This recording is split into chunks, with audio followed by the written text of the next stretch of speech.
Afrique Média. Le monde, c'est nous.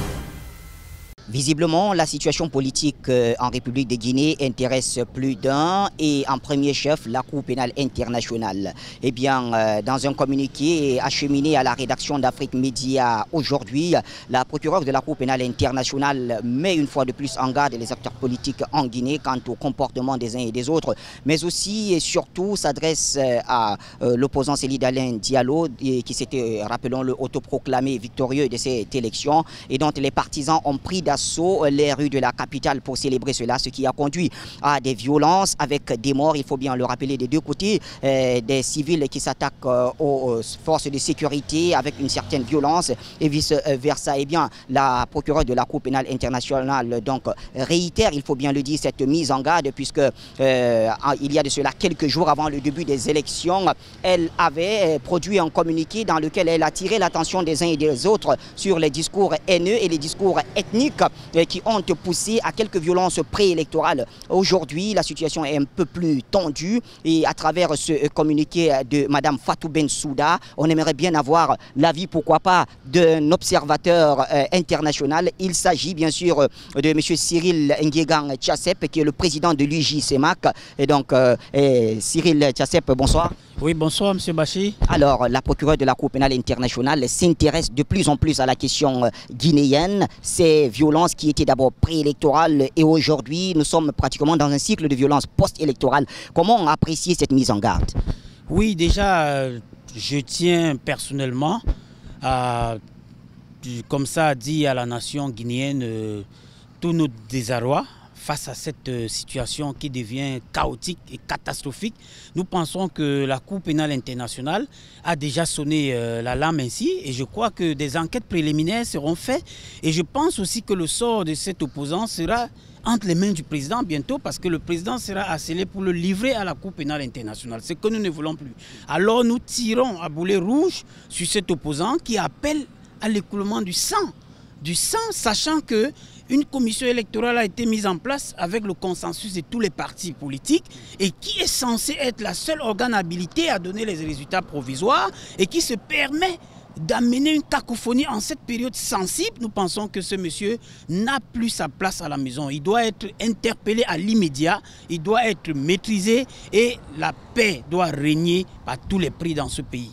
Est-ce qu'il y a une autre possibilité d'arriver à mettre fin à cela quand on sait quand même que la Cour pénale internationale a déjà pris de l'avance puisque les premiers rapports d'enquête sortent déjà, estimant bien sûr qu'il s'agit d'un départ de violence qui part de l'autoproclamation de la victoire de Cellou Dalein Diallo, mais aussi un peu plus loin à travers ce discours on ne peut plus ethnique qui avait été prononcé lors de la campagne électorale.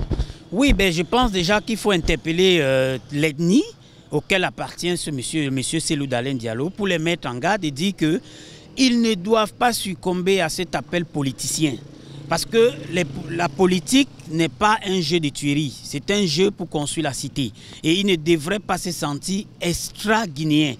Toutes les personnes appartenant à cette ethnie doivent se sentir guinéens et guinéennes. Cela veut dire M. Cellou Dalein Diallo doit porter cette entière responsabilité à lui seul. Il ne doit pas faire entraîner avec lui des innocents, des pauvres innocents qui sont en train de donner leur vie inutilement alors qu'il fut un dirigeant de ce pays. Il fut un dirigeant. Cela veut dire que dans un pays, il faut le fair play.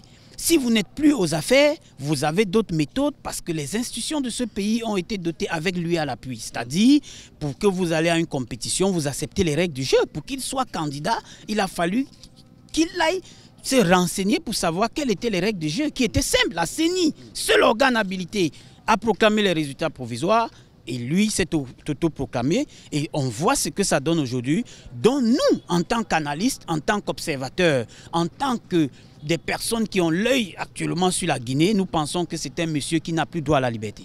Alors, des images qui circulent en ce moment sur les réseaux sociaux, une vidéo virale dans laquelle on entend les partisans, malheureusement, de Cellou Dalein Diallo parler en langue peul pour demander à M. Cellou de leur procurer des armes. Alors, est-ce que cela reviendrait aussi à dire que c'est une responsabilité directe? Oui, ben, nous pensons que c'est direct parce que ça ne vient pas de nulle part. C'est parce qu'il a fait une action qui était préméditée.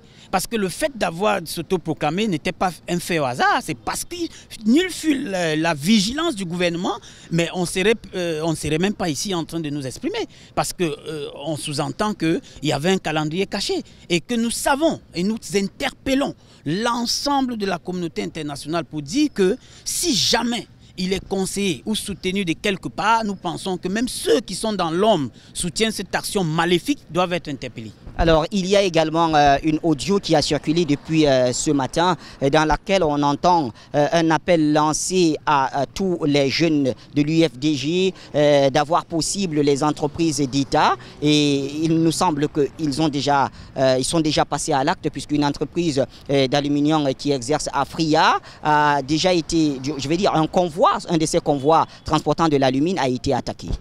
Oui, ben, ça revient, comme je vous le disais, M. Bachir, que tout ce qui se passera en cette période précise n'est qu'à l'actif de M. Cellou Dalein Diallo, qui est l'instigateur de tout ceci. Et nous pensons que, en tant que patriote, en tant que citoyen d'un État, nul n'est au-dessus de la loi. Et nous pensons que la Guinée, la République de Guinée a ses lois.